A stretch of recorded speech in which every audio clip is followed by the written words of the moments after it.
forget to like, subscribe, comment, and click the notification button. Hi everyone! I am Dr. Larissa Gata, a sociologist, forester, and educator. In this video, I would like to share with you the class presentation of SFFG 149, Gender Analysis and Planning. SFFG 149, or Gender Analysis and Planning, is a specialized course taken by students majoring in social forestry and forest governance under the Bachelor of Science in Forestry program of the College of Forestry and Natural Resources in the University of the Philippines, Los Baños. Its extensive discussions on gender conclude in the writing and implementation of gender-based research projects that the students are expected to complete during the semester. This semester, the students of SFFG 149 achieve another milestone, that is, designing and implementing their gender research projects without leaving their homes, following the strict health protocols. Please watch and appreciate how these students were able to accomplish their tasks despite the COVID-19 pandemic. Please don't forget to cast your votes in the comment section. Hello everyone, I am Cyril Jos Alcarina, batch 2018, studying Bachelor of Science in Forestry in University of the Philippines, Los Baños. I am a full-time student currently majoring in Social Forestry and Forestry Governance, and I am also taking the course SFFG 149, or Gender Analysis and Planning. The reason why I decided to take this subject is because I wanted to see the interrelationship of gender in culture, class, and status to understand the different patterns of involvement that men and women have in social and economic aspects.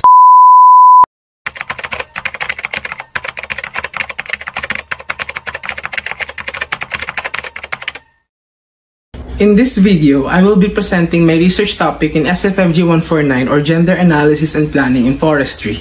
For my study, I wanted to see how environmental management procedures are being governed in urban areas, particularly by female key individuals in Taguig City, which is why I came up with a research title about the engagement of urban women as the central role in proselytizing environmental management in Taguig City. Women played a crucial role in governing natural resources and have committed actions in protecting and conserving the environment. However, numerous predicaments have prevented women from being the primary actors in mitigating the prevailing environmental instabilities. In the context of women living in civilized or urban areas, they contribute a very significant role in managing the local natural resources from family to community levels. These women can also engage people from raising awareness about water contamination, increasing amount of solid waste, and limited actions undertaken in managing the environment.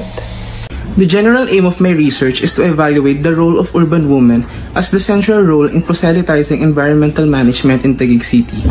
In conducting this research, 4 objectives were considered. The first objective is to analyze how environmental management systems are being directed by the consecutive Taguig City governments. The second objective is to describe the perception of urban women of Taguig City in the environment. The third objective is to identify the roles of urban women in environmental management in Taguig City. And the last objective is to evaluate how local resources are being governed by the urban women of Taguig City. The findings of this research will exceptionally benefit urban women in environmental management, considering that they play an important role in conserving and protecting the natural resources that benefits the populace. In this study, urban women are regarded as the central role in regulating the environment, from program execution to policy making that empowers the rights of women to engage in environmental activities.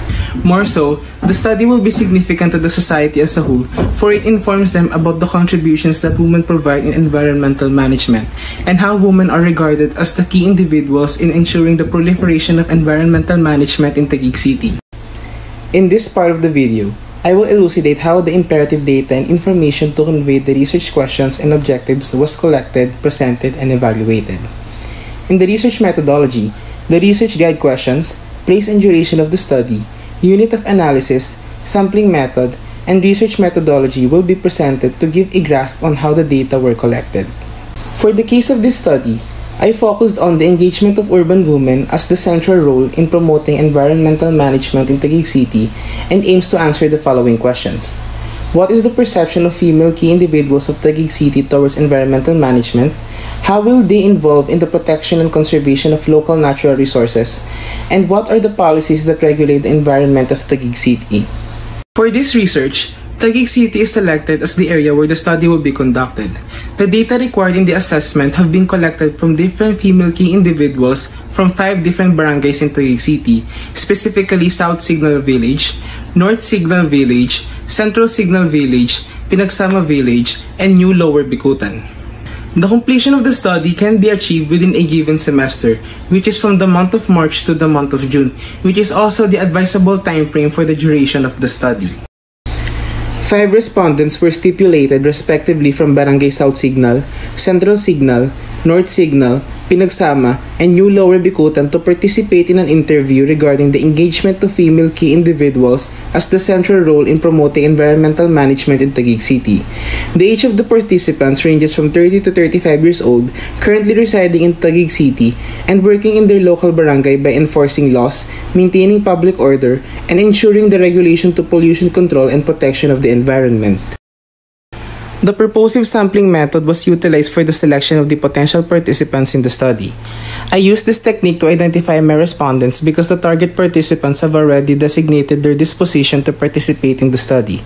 Moreover, this sampling technique will allow me to gather pertinent information to answer the given research questions. A virtual interview is a desired method of collecting data from the respondents. However, inherent reasons were asserted for the potential participants to not take part in the conduction of the study. For the research methodology, the Women's Empowerment Framework was effectuated since the research topic focuses on emancipating women as the central role in environmental management in Taguig City. By utilizing this framework, I can critically assess to what extent the involvement of development is needed to ensure that urban women are receiving the same attention and opportunities as men in governing the environment and local resources. For the initial results, only 5 of the selected respondents were able to participate in the said interview about the engagement of urban women as the central role in proselytizing environmental management in Taguig City. The other 15 potential respondents were not able to participate in the interview due to varying private reasons that prevented them from joining or participating in the collection of data for the study. As presented in the table, all of the 5 female key participants have responded that yes, they are contributing to the environmental management of their barangay through a program called Zero Waste Plan. Zero Waste Plan is an integrated program that introduces measures to reduce solid waste and improve waste management, leading up to an 80% solid waste diversion or reduction in waste going to landfills and dump sites. Women play the central role in proselytizing environmental management because of the connection they have with the environment. Because of their involvement in environmental management, they were able to generate ideas about the environment that only their sector can understand. Moreover, urban women play a crucial role in environmental management because of their contribution to the Zero Waste Plan in reducing the city's solid waste through gender and development programs.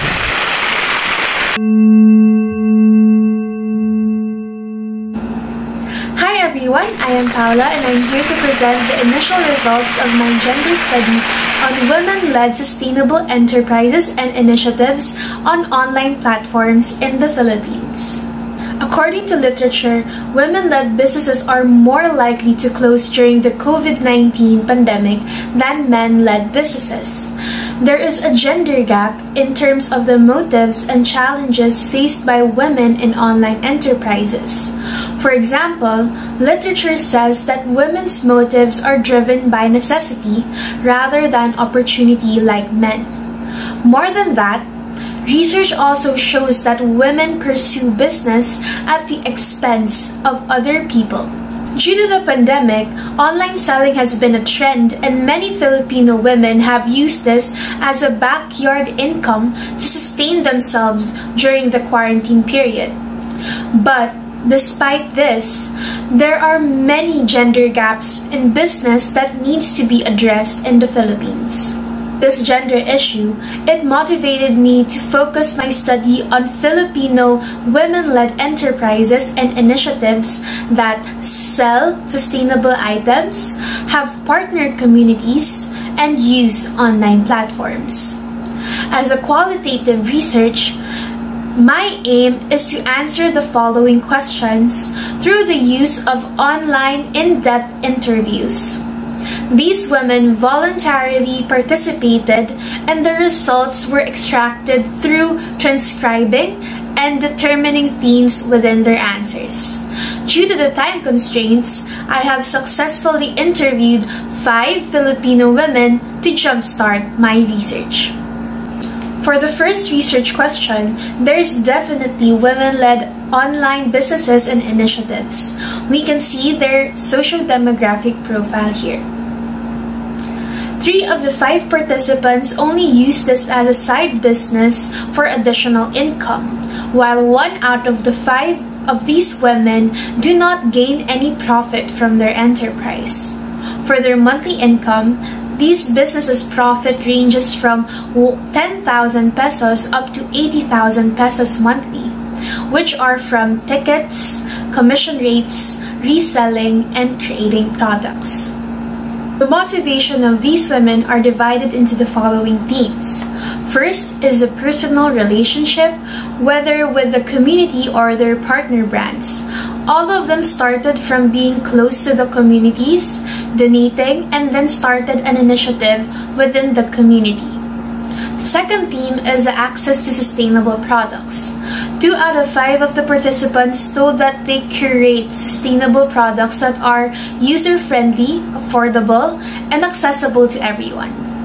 And lastly is advocacies.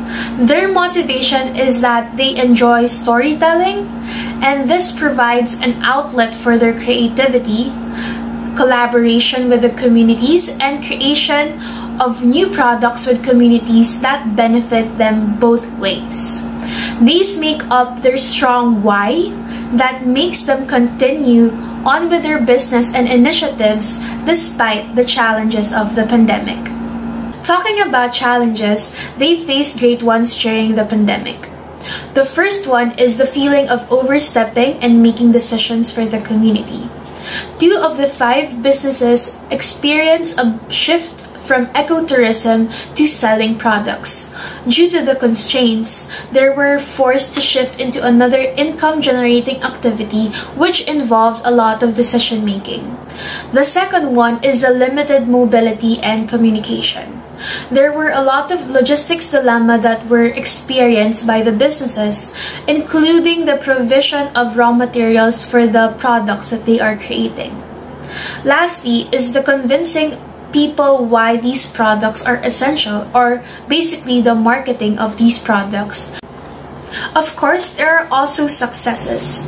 One of them is the transforming of the shocks of the lockdown, wherein the communities were able to build their houses and no problems were faced during the typhoon season. Besides this, there was also a great increase of household income for families and women, and shared successes with the different partner brands. Besides this, another one is product diversification, wherein there was a creation of other products to support the businesses and the livelihoods of the communities that also broadened their market. Lastly is the creation of online communities that support these businesses. All of these women can recommend at least 5 or more businesses and initiatives that they know. What we can get from this initial research results is that the motivations of women in creating businesses are geared towards their personal relationships, advocacies, and sharing their lifestyles. They face many challenges and successes given the setup, and not all businesses are actually created equal. Therefore, COVID-19 policy response should not ignore the disproportionate difficulties faced by women-led businesses. In conclusion, I would not be able to learn any of these without enrolling in SFFG 149 as my specialization course. Throughout the rigorous process of creating this mini research paper, I learned that the call for gender equality is much more relevant in Philippine society today, and is encompassing in all fields, may it be forestry, agriculture, business, and even as simple as online shopping. That is it from me. Thank you very much, and don't forget to add to cart.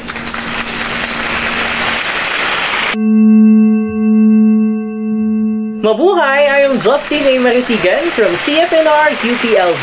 I am graduating next academic year, and indeed, SFFG 149, Gender Analysis and Planning, is one of my most memorable courses because of three things. First, gender inevitably is a vital part of everyone's existence. Second, it enables research amidst the pandemic. And lastly, SFFG 149 is not just a theoretical course. It has practical applications. Hello everyone! I am Justin Marisigan, Junior BS Forestry student from the University of the Philippines, Los Baños, advisee and mentee of Dr. Larissa Gata. Today, I will share with you my research entitled Gender Dimensions of Environmental Attitudes of Tertiary Students Using the New Ecological Paradigm Scale. This research is an output for SFFG 149, Gender Analysis and Planning. Human actions are detrimental to environmental health and are the main drivers of environmental catastrophes. In order to combat these challenges with scientific and sound solutions, human attitudes towards the environment must be studied first, as it is the foundation of environmental problems. This study aims to determine the gender dimensions of environmental attitudes of tertiary students in a national university using the New Ecological Paradigm Scale or the NEP scale. Even with the COVID-19 pandemic, research is still feasible using computer-mediated methodologies, and the pursuit to generating new knowledge continues with SFFG 149. After a thorough review of literature on environmental attitudes, two gaps were identified. First, while there are numerous studies measuring environmental attitudes, very few ventures into centering gender as the primary factor influencing environmental attitudes of people, especially in non-Western countries. Second, to the best of my knowledge, there is no study yet determining the gender dimensions of environmental attitudes of tertiary students using the NEP scale in the Philippines, much more in its national university. My research will fill these voids by exploring the use of the NEP scale in the tertiary male and female students. The NEP scale, or the New Ecological Paradigm Scale, is the most widely used instrument in measuring environmental attitudes across the globe. The participants of the study are the College of Forestry and Natural Resources students of UPLB. They are selected using stratified random sampling with gender as a stratification variable, and questionnaires are virtually administered via Google Forms. Based on initial results, both male and female have high environmental attitudes. The data shows that male students have higher environmental attitudes with 56.60 NEP score compared to female students with only 55.27 NEP score. Moreover, male students from rural location exhibits higher environmental attitudes among the groups. Also, male students with sophomore standing incurred a very high environmental attitude with a NEP score of 61. On the other hand, male and female students enjoying scholarship privileges have higher environmental attitudes than those without scholarship. Similarly, male and female students having experience with ecological extremes such as typhoons, landslides, earthquakes, and others have higher environmental attitudes than those students without experience with these environmental catastrophes. In conclusion, tertiary male students are more environmentally concerned than female students, with reference to the initial results of my research. That's all. See you in the next chapter of my research endeavor. Again, I am Justin Marisigan, advisee and mentee of Dr. Larissa Gata. Bye! Good day everyone, my name is Jericho and I am 21 years old and I'm currently a junior standing BS Forestry student from the College of Forestry and Natural Resources, University of the Philippines, Los Baños. As for my specialization, I chose to venture into social forestry and agroforestry. In relation to this, I am currently enrolled in a specialized course known as SFFG 149, which is all about gender analysis and planning. In today's video, I'd just like to share with you what goes within the course. For starters, as a course outcome, we are tasked to create a research involving gender and forestry. For my topic, I chose to investigate the factors affecting the decision of female batch 18 forestry students in taking up forestry as a course in college. To give a brief background, forestry is one of the fields aimed at not only protecting the environment, but as well as making sure that its resources are tapped and utilized in a sustainable manner. As such, with a heavy task on hand, there is a need to generate more foresters to continue what has been started over the years. However, forestry in general has been a male-dominated field from the past until now. According to studies done by Benjamin, Gear et al. In 2010 and Christie et al. In 2011, women were not so much given executive roles both in the community and work setting. Instead, they were given administrative works or not accepted at all, despite their capabilities in also handling managemental positions. This culture of male dominance, according to JAS 2011, can be attributed to the females' lack of education, especially during the early years when they were subjected to household duties. However, the Philippines has created RA 9710, or the Magna Carta of Women, to ensure that women earn the right to education and be free from discrimination. Although, with the implementation of the law for years, not many women choose to venture into forestry. For this reason, my study looked into the factors that influence the students' decisions in taking up forestry. It also investigated the hesitancy factors which have given the students doubts in enrolling in forestry. And although there are many researches done in the same field, there has yet to be a specific study that looks into the female batch 18 forestry students. As such, the results of my study will only be limited to the experiences and factors that influence the participants. The research itself cannot reflect or generalize the factors that influence all women who choose to take up forestry. Moving on to my methodology, I had first made use of random sampling to determine my participants. I had garnered all the names of all female batch 18 forestry students from the forestry batch 18 group chat. I had then imported the names in an online list generator, and the top 13 names which were randomly generated were selected. I had then messaged the respondents a Google form link which served as a questionnaire modeled after Ball et al. 2020 study. I had also sent an assent to participate in research as a form of agreement that they are willing to participate in my study. To analyze my data, I had made use of descriptive analysis as well as Microsoft Excel statistics. For the influencing and hesitancy factors, I had computed for their average weighted mean in order to assess which of the statements in the 4 categories were most influential or hesitant. All of these are presented through the use of tables and figures. Moving on to the results of my study, the respondents' classification revealed that 77% of them applied for reconsideration in forestry, while 23% are passers. A follow-up question was asked on how they were able to find out about forestry, and the results revealed that the passers were mostly introduced to the course by their friends, while the recons were mostly introduced by their family or relatives. As for the influencing factors, the statements were categorized into 4 categories based on Ball et al. 2020 study. These were career, academic, personal, and affective.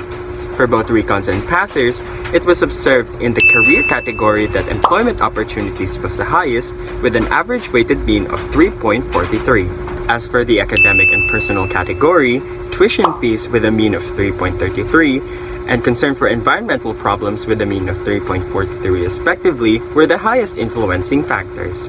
Finally, for the affective category, it was observed that enjoying outdoor recreation with a mean of 3.47 was the highest and an important factor in choosing forestry. Now we move on to the hesitancy factors, which can also be categorized similar to the influencing factors, except that there is no affective category. In general, the respondents said that the working conditions with an average weighted mean of 2.70 caused the most hesitancy in the career category. As for the academic category, a mean of 2.53 for the difficulty in subject matter weighed the most hesitancy.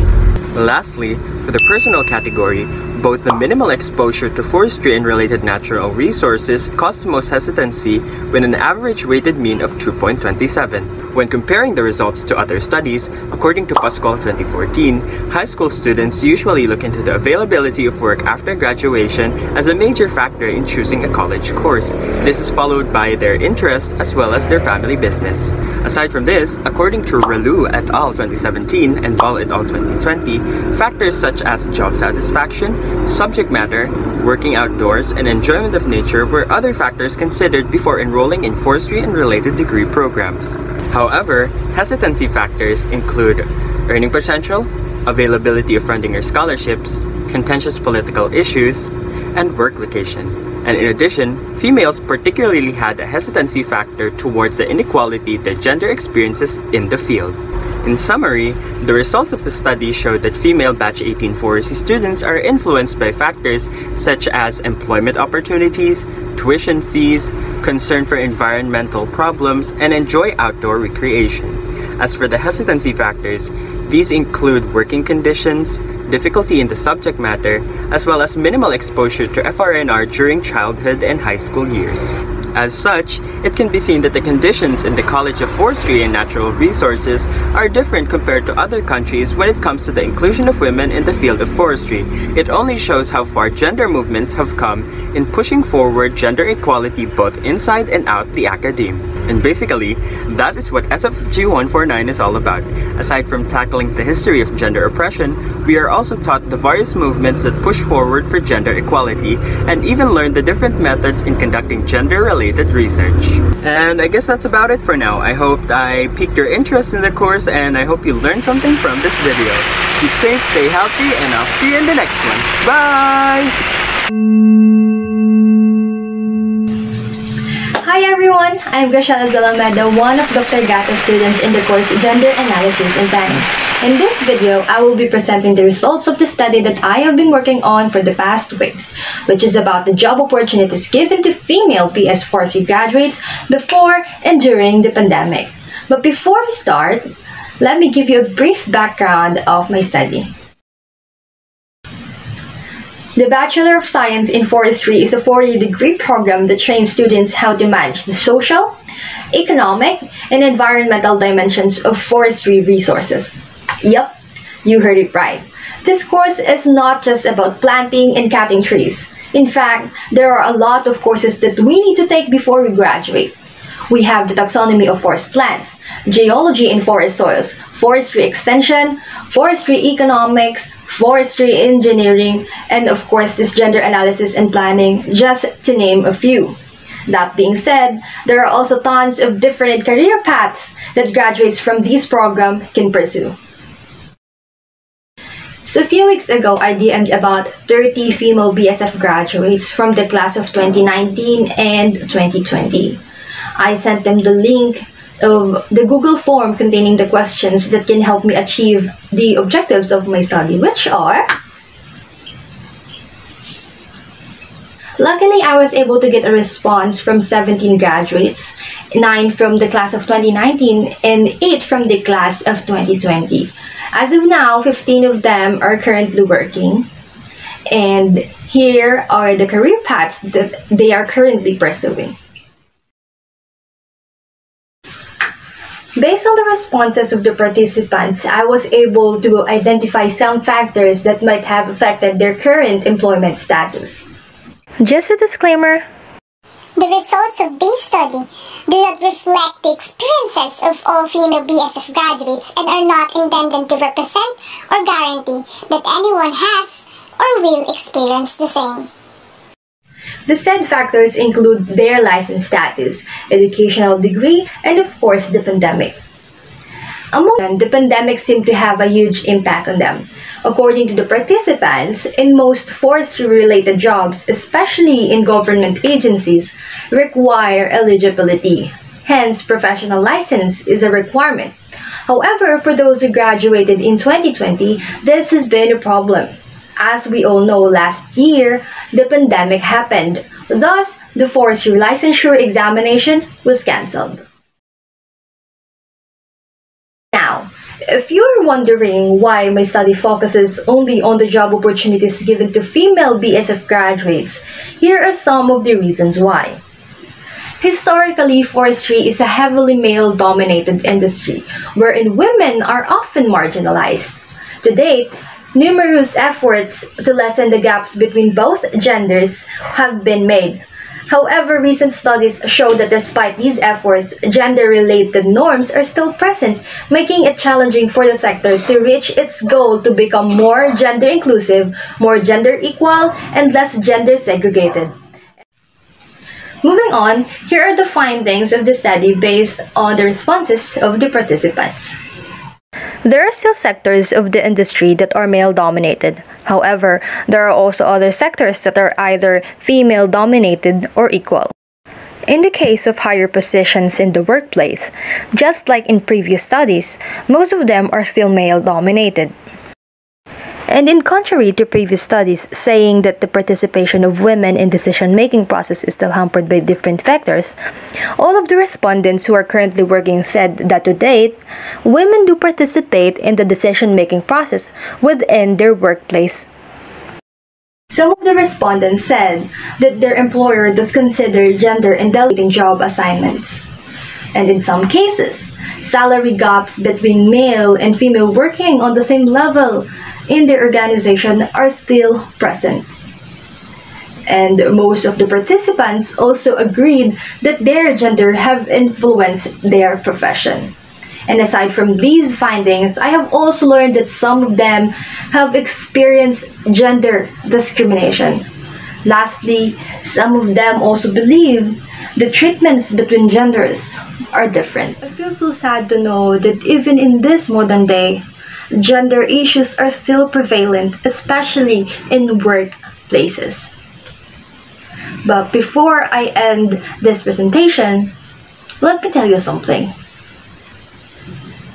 We are women, and not just women. Our gender doesn't reflect our capabilities. With the right amount of confidence and determination, we can do whatever we want. And I believe that there are no limits to that. Again, this has been gushala zalameda. Thank you very much.